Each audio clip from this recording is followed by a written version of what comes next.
આપણે ગઈ વખત સ્વાધ્યાય 11.2 એના પ્રશ્ન 4 સુધી જોયું હતું. આજે આપણે જોઈશું દાખલા નંબર 5. તમને અહીંયા આકૃતિ આપેલી છે અને અહીંયા રકમ આપેલી છે. PQRS સમાંતર બાજુ ચતુષ્કોણ છે. અહીંયા સમાંતર બાજુ ચતુષ્કોણ આપેલો છે, તેનું નામ છે PQRS. ક્યુમાંથી SR પરની ઊંચાઈ QM છે. અહીંયા જો SR પાયો છે અને એનો વેધ એટલે કે ઊંચાઈ છે QM. ક્યુમાંથી PS પરની ઊંચાઈ QN છે. એ જ રીતે અહીંયા બીજો વેધ આપેલો છે અને તેનો પાયો છે PS. SR 12 સેન્ટીમીટર અને QM 7.6 સેન્ટીમીટર હોય તો અહીંયા તમને ક્ષેત્રફળ શોધવાનું કીધું છે PQRSનું અને QN શોધવાનું કીધું છે. સૌથી પહેલાં આપણે આકૃતિ દોરી અને કિંમત લખીએ.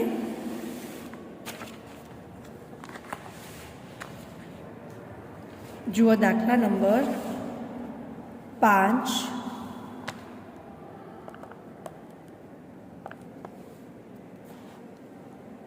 એમાં સમાંતર બાજુ ચતુષ્કોણ આપેલું છે.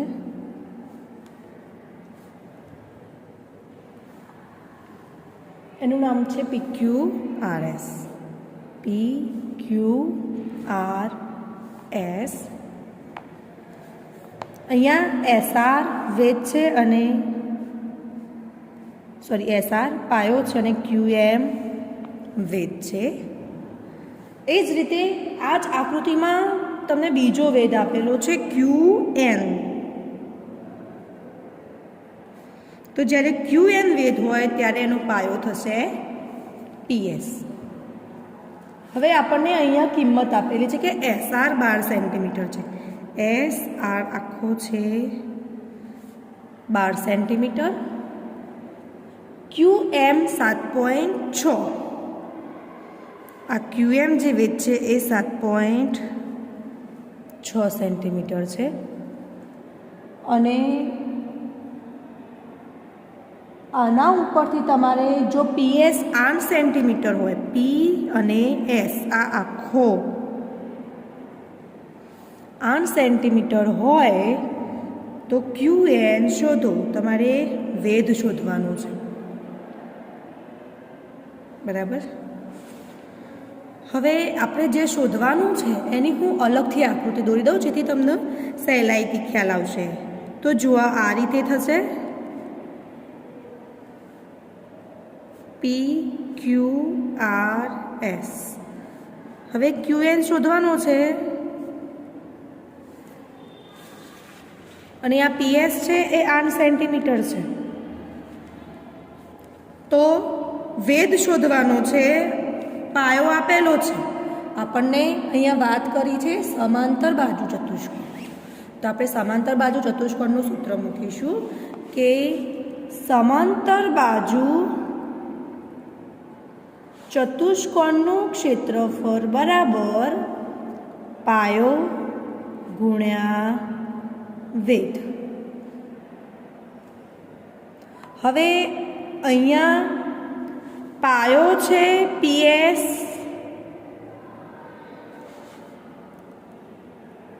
અને એનો વેધ છે QN. હવે જો PS 8 સેન્ટીમીટર છે અને QN શોધવાનું છે, બરાબર.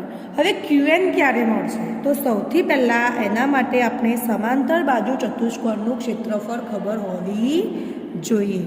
જો સમાંતર બાજુ ચતુષ્કોણનું ક્ષેત્રફળ આપણને ખબર પડશે તો એના ઉપરથી આપણને QN સહેલાઈથી મળી જશે, બરાબર.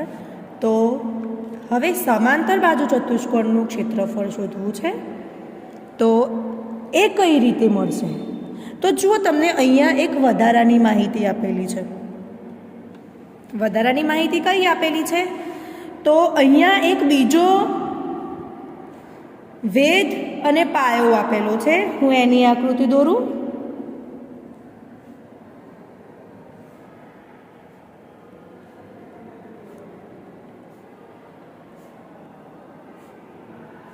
આ 12 સેન્ટીમીટર અને આ 7.6 સેન્ટીમીટર. સમાંતર બાજુ ચતુષ્કોણનું ક્ષેત્રફળ મળી જશે આપણને તો QN સહેલાઈથી આપણે શોધી શકીશું, કારણ કે કોઈ એક વસ્તુ શોધવા માટે બે કિંમત આપણને ખબર હોવી જોઈએ. તો સમાંતર બાજુ ચતુષ્કોણનું ક્ષેત્રફળ જો અહીંયા સૂત્ર મૂકીશું પાયો ગુણ્યા વેધ, તો અહીંયા પાયો અને વેધ બંને આપેલા છે, તો આપણે સહેલાઈથી સમાંતર બાજુ ચતુષ્કોણનું ક્ષેત્રફળ શોધી શકીશું. તો સૌથી પહેલાં આપણે QN શોધવા માટે શોધવું પડશે સમાંતર બાજુ ચતુષ્કોણનું ક્ષેત્રફળ પાયો ગુણ્યા વેધ. તો આ વધારાની માહિતી ઉપરથી આપણે આ ક્ષેત્રફળ શોધીશું. અહીંયા જો પાયો છે SR અને વેધ છે QM. તો SR આપણને આપેલો છે 12 અને QM આપેલો છે 7.6. સાદરૂપ આપીએ 12 ગુણ્યા હવે 7.6 છે, તો આપણે શું કરીશું, એના પોઈન્ટ કાઢીએ એટલે 76 થશે. હવે એક પોઈન્ટ કાઢ્યો, એક પોઈન્ટના પાછળ એક જ આંકડો છે, પોઈન્ટ પાછળ કુલ એક જ આંકડો છે, એટલે આપણે અહીંયા એક જ છું એટલે કે 10 થશે. અહીંયા કશું નથી એટલે આપણે મૂકીશું છેદમાં 1. હવે શું કરીશું, ગુણાકાર છે, છેદ ઉડતા નથી, આપણે શું કરીશું, આ બેનો અંશનો અંશ સાથે ગુણાકાર કરી અને એક પોઈન્ટ કાપી દઈશું. એટલે 76 ગુણ્યા 12 કરીએ,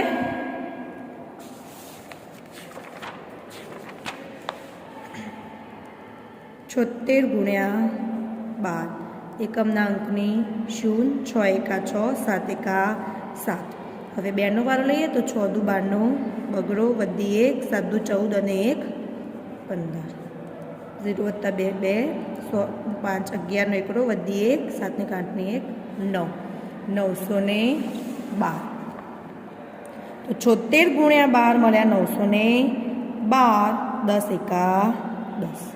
હવે આપણે એક પોઈન્ટ કાપી દઈએ તો 91.2. અહીંયા વાત કરી હતી સેન્ટીમીટરની અને ક્ષેત્રફળ હોય એટલે ઉપર શું થઈ જાય, 12 સેન્ટીમીટર ગુણ્યા 76 સેન્ટીમીટર, સેન્ટીમીટર ગુણ્યા સેન્ટીમીટર એ સેન્ટીમીટરનો વર્ગ. હવે આપણને સમાંતર બાજુ ચતુષ્કોણનું ક્ષેત્રફળ મળી ગયું, તો એના પરથી આપણને QN મળી જશે. તો આપણે લખીએ હવે આ સૂત્ર ફરીથી અને QN શોધી દઈએ.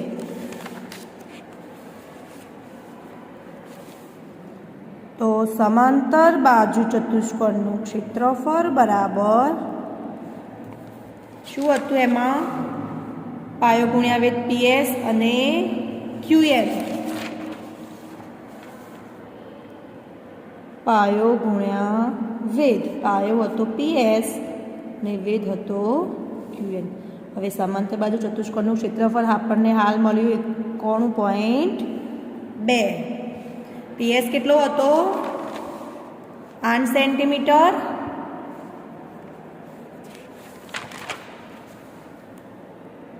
અને QN શોધવાનું. હવે આપણને QN મળી જશે. તો આપણે સમાંતર બાજુ ચતુષ્કોણનું ક્ષેત્રફળ શા માટે શોધ્યું એ ખબર પડી ગઈ કે કોઈ પણ બે વસ્તુઓની કિંમત તમને આપેલી હોય તો તમને ત્રીજી વસ્તુ મળી જશે. હવે જુઓ અહીંયા 8 છે QNના ગુણાકારમાં છે, તો એને બરાબરની આ બાજુ લઈ જઈશું તો ગુણાકારમાંથી ભાગાકારમાં આવી જશે. તો 91.2 ભાગ્યા 8 અહીંયા ગુણાકારમાં હતા, અહીંયા આવ્યા ભાગાકારમાં બરાબર QN. હવે 91.2 છે, આપણે શું કરીશું, પોઈન્ટ કાઢીએ તો થશે પાછા 912 છેદમાં 8 હતા. હવે 912 એક પોઈન્ટ નીકળ્યો, પોઈન્ટ પાછળ એક આંકડો છે એટલે 10 મૂકવા પડશે, કારણ કે અહીંયાથી પોઈન્ટ આપણે કાઢી દીધો એટલે પોઈન્ટ પાછળ જેટલા આંકડા હોય એટલી શૂન્ય મૂકી દેવાની. અહીંયા એક જ આંકડો હતો એટલે 10 બરાબર QN. તો QN બરાબર હવે 912 ભાગ્યા 8 કરીએ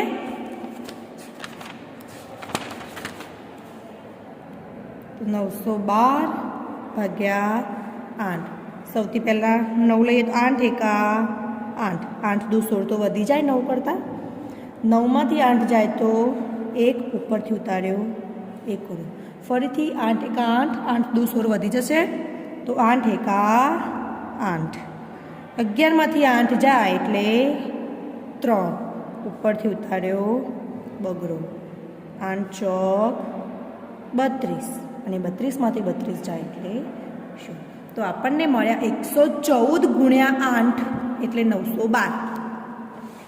તો 912ની જગ્યાએ આપણે લખીશું 114 ગુણ્યા 8. એના ભાગ પાડીશું. છેદમાં હતા 8 ગુણ્યા 10. તો જો 8 8 ઉડી ગયા. તો QN બરાબર, તો બાકી વધ્યા 114 ભાગ્યા 10. હવે આપણે શું કરીશું? એક પોઈન્ટ કાપી દઈશું એટલે આપણને જવાબ મળી જશે. QN બરાબર 1 શૂન્ય એટલે 1.11.4 સેન્ટીમીટર. તો આપણને QN મળી ગયો.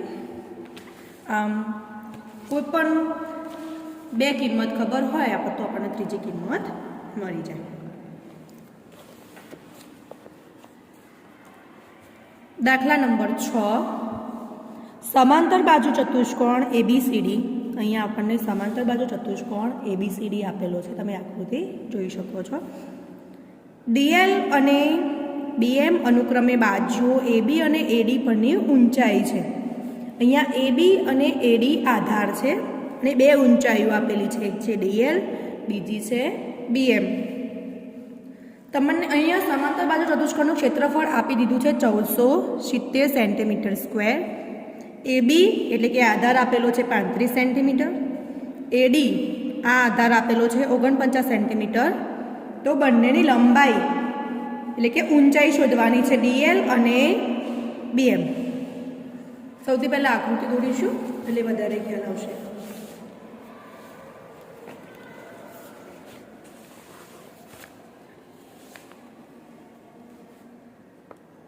દાખલા નંબર 6, જુઓ આ સમાંતર બાજુ ચતુષ્કોણ છે ABCD. અહીંયા DL છે, આ વેધ છે, એનો પાયો આ છે AB. AB આપેલો છે 35 સેન્ટીમીટર. એ જ રીતે બીજો જે આધાર છે એ છે AD, જે આપેલો છે 49 સેન્ટીમીટર અને તેનો વેધ છે BM. તમારે વેધ શોધવાના છે. સમાંતર બાજુ ચતુષ્કોણનું ક્ષેત્રફળ પણ આપેલું છે 1470 સેન્ટીમીટર સ્ક્વેર. હવે જુઓ, સૌથી પહેલાં આપણે આ વેધ લઈએ DL. આપણે શોધવાનું છે DL અને BM. તો DL હોય વેધ ત્યારે એનો પાયો છે AB. તો AB આપેલો છે, સમાંતર બાજુ ચતુષ્કોણનું ક્ષેત્રફળ પણ આપેલું છે. તો આપણને DL મળશે. તો આપણે શું કરીએ, બંનેની અલગ અલગ આકૃતિ દોરીએ એટલે તમારી ભૂલ ના થાય. સૌથી પહેલાં ABCD માં AB આધાર છે અને DL વેધ છે.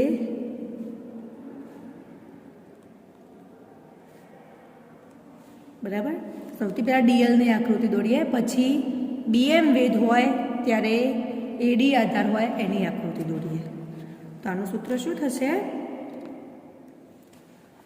સમાંતર બાજુ ચતુષ્કોણનું ક્ષેત્રફળ એ આપેલું છે એટલે આપણે એનું સૂત્ર મૂકવું પડશે, પાયો ગુણ્યા વેધ.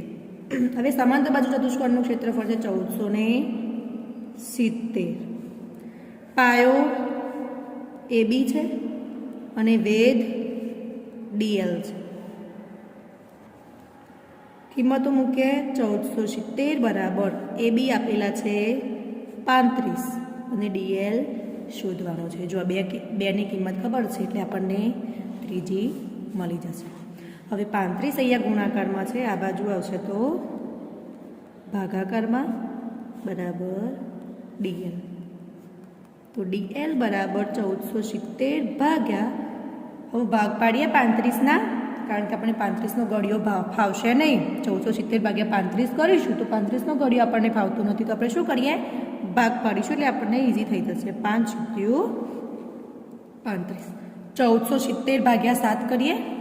જો એમાં ભાગ ના ચાલતો હોય તો પછી 1470 ભાગ્યા 5 કરીશું.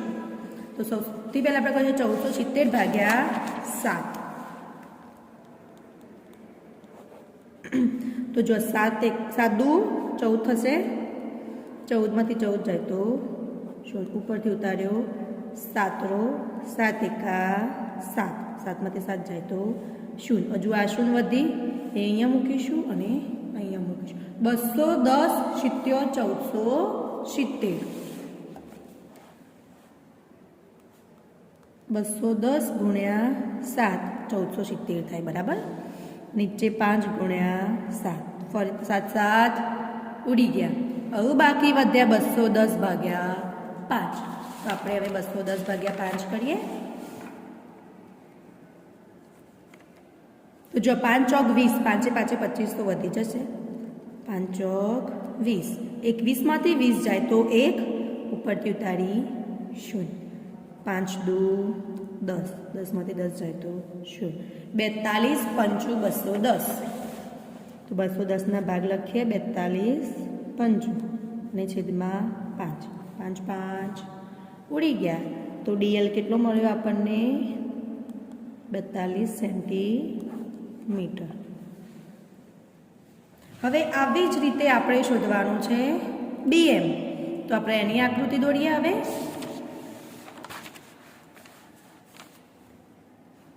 તમારે પરીક્ષામાં 2 આકૃતિ દોરવાની નથી, પણ અહીંયા તમને દાખલામાં ખ્યાલ આવે એટલા માટે હું અહીંયા 2 આકૃતિ દોરું છું. અહીંયા આપણે BM વેધ છે અને AD પાયો છે, અને ADનું માપ આપેલું છે 49 સેન્ટીમીટર. હવે પાયો અને વેધ છે એટલે ફરીથી સમાંતર બાજુ ચતુષ્કોણના ક્ષેત્રફળનું સૂત્ર લેવાનું. તો સમાંતર બાજુ ચતુષ્કોણનું ક્ષેત્રફળ બરાબર પાયો ગુણ્યા વેધ. સમાંતર બાજુ ચતુષ્કોણનું ક્ષેત્રફળ 1470 આપેલું જ હતું. પાયો છે AD. આપણે શીખ્યા હતા કે વેધ આ હોય, આ વેધ જ્યાં પૂરો થતો હોય એ શું હોય? એનો પાયો T આકાર બનતો હોય. આ વેધ હોય તો એનો પાયો આ હોય, આ વેધ હોય તો એનો પાયો આ હોય. T આકાર બનતો એટલું વેધ રાખવાનું. તો અહીંયા BM વેધ છે એટલે એનો પાયો AD ગુણ્યા વેધ છે BM. વેધ એટલે ઊંચાઈ, તો તમને ખ્યાલ જ છે. 1470 બરાબર AD છે 49 અને BM શોધવાનો છે. હવે જુઓ 49 અહીંયા BMના ગુણાકારમાં છે, તો એ બરાબરની આ બાજુ આવશે તો ભાગાકારમાં. 1470 ભાગ્યા 49 બરાબર BM. તો BM બરાબર 1470, 49ના ભાગ પાડીએ તો 70 49. હવે આપણે હમણાં જ 1470 ભાગ્યા 7 કર્યું હતું. 210 ગુણ્યા 7 1470. 1470ના ભાગ પાડે 210 ગુણ્યા 7, છેદમાં 7 ગુણ્યા 7, 6 7 7 ઉડી ગયા. તો બાકી વધ્યા 210 ભાગ્યા 7. હવે 210 ભાગ્યા 7 કરીએ. તો જો 7 તરી 21, 21માંથી 21 જાય તો 0, ઉપરથી ઉતારી 0, અહીં પાછી અહીંયા મૂકવાની. 30 × 210 ભાગ્યા 7, ફરીથી 7 7 ઉડી ગયા. તો BM વધ્યો 30 સેન્ટીમીટર. તો આપણને બંને વેધ મળી ગયા, DL અને BM.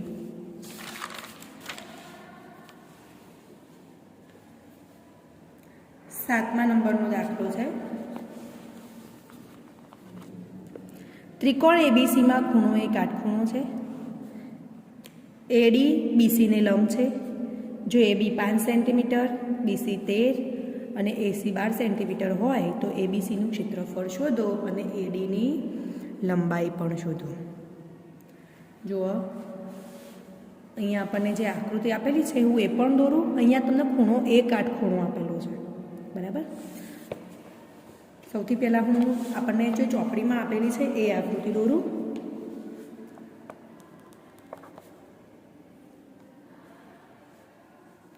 અહીંયા ખૂણો એ કાટખૂણો છે. બી અને સી એનો વેધ છે ડી, બરાબર. હવે આપણે કાટખૂણાવાળી આકૃતિ બીજી જોતા હતા. આ 5 સેમી, આ 12 સેન્ટીમીટર અને આ આખું છે 13 સેન્ટીમીટર, બરાબર. હવે આ રીતે આપણને ખૂણો એ કાટખૂણો ઉપર હશે તો ફાવશે નહીં, તો એના માટેની બીજી આકૃતિ કઈ છે? તો આપણે પ્રાયોગિક ભૂમિતિમાં કાટખૂણાવાળી આકૃતિ દોરે આપણે શીખ્યા હતા. આ રીતે બનતી હતી. આ કાટખૂણો લેતા હતા એ, બી અને સી. તમે આ રીતે પણ દોરી શકો છો. હવે એડી, અહીંયા એડી વેધ હતો તો આપણે અહીંયા એડી વેધ લઈશું આ રીતે, બરાબર. તો એડી વેધ થયો તો એનો પાયો થશે બીસી, અહીંયા વેધ થશે એડી અને એનો આધાર થશે બીસી. હવે એ બી અહીંયા તો 5 સેન્ટીમીટર, તો અહીંયા એ બી લઈશું 5 સેન્ટીમીટર. બીસી 13 સેન્ટીમીટર હતો તો અહીંયા બીસી લઈશું 13 સેન્ટીમીટર અને એસી 12 સેન્ટીમીટર. સૌથી પહેલાં શું કીધું છે કે ત્રિકોણ એબીસીનું ક્ષેત્રફળ શોધો. તો ત્રિકોણ એબીસીનું ક્ષેત્રફળ આપણે શીખ્યા હતા. ત્રિકોણ એબીસીના ક્ષેત્રફળનું સૂત્ર 1/2 પાયો ગુણ્યા વેધ. હવે આ આખો ત્રિકોણ એબીસી છે. હવે આમાં આપણે પાયો જોઈએ તો એબી થશે અને વેધ થશે વેધ એટલે ઊંચાઈ એસી, કારણ કે અહીંયા ઊંચાઈ આપણને આ તો કર્ણ બતાવે છે તો ઊંચાઈ કોણ બતાવશે? એસી. સૂત્ર મૂકીએ. એબી છે 5 સેન્ટીમીટર અને એસી છે 12 સેન્ટીમીટર. જો એ ભાગ પડશે 2 6 12 અને 6 5 30 સેન્ટીમીટર સ્ક્વેર. તો આપણને ત્રિકોણ એબીસીનું ક્ષેત્રફળ મળી ગયું. હવે બીજું શું શોધવાનું છે? એડીની લંબાઈ. એડીની લંબાઈ શોધવાની છે. એડી અહીંયા આપેલું છે વેધ, તો આમાં આધાર થશે બીસી. તો ફરીથી ત્રિકોણ એબીસીના ક્ષેત્રફળનું સૂત્ર મૂકીશું 1/2 પાયો ગુણ્યા વેધ. એબીસીનું ક્ષેત્રફળ છે 30 બરાબર 1/2. અહીંયા જુઓ આપણે વેધ એડી શોધવાનો હોય ત્યારે એનો પાયો લઈશું બીસી અને વેધ એડી. તો 30 બરાબર 1/2. હવે આમાં જુઓ બીસી આપેલો છે 13 અને એડી જે વેધ છે આપણે શોધવાનું છે, બરાબર. અહીંયા ગુણાકાર છે પણ છેદ ઉડતા નથી, પણ તમે જોઈ શકો છો અહીંયા 2 ભાગાકારમાં છે, આ બાજુ આવશે તો ગુણાકારમાં. 30 ગુણ્યા 2 બરાબર 13 ગુણ્યા એડી. હવે 30 દુ 60 બરાબર 13 ગુણ્યા એડી. હવે 13 છે એ અહીંયા ગુણાકારમાં છે, આ બાજુ આવશે તો ભાગાકારમાં. તો માટે એડી બરાબર 60 ભાગ્યા 13, અહીંયા ભાગાકારમાં આવે ને 60 ભાગ્યા 13. 60 ભાગ્યા 13 કરીએ તો કોઈ છેદ ઉડતા નથી, તો આ થયો જવાબ. એડી 60 ભાગ્યા 72 સેન્ટીમીટર. તો આપણને જે બે વસ્તુ શોધવાની કીધી હતી, ત્રિકોણ એબીસીનું ક્ષેત્રફળ અને બીજું વેધ એડી, એ બંને આપણને સૂત્ર ઉપરથી મળી ગયા. હવે આના પછી દાખલા નંબર 8. એક ત્રિકોણ આપેલો છે. તમારે ત્રિકોણ એબીસીનું ક્ષેત્રફળ શોધવાનું છે ત્રિકોણના ક્ષેત્રફળના સૂત્રનો ઉપયોગ કરીને, અને સીઈ એટલે કે એનો વેધ શોધવાનો છે, જે આપણે આગળના દાખલામાં શોધ્યો એ રીતે. એ તમારે જાતે ટ્રાય કરવાનું છે.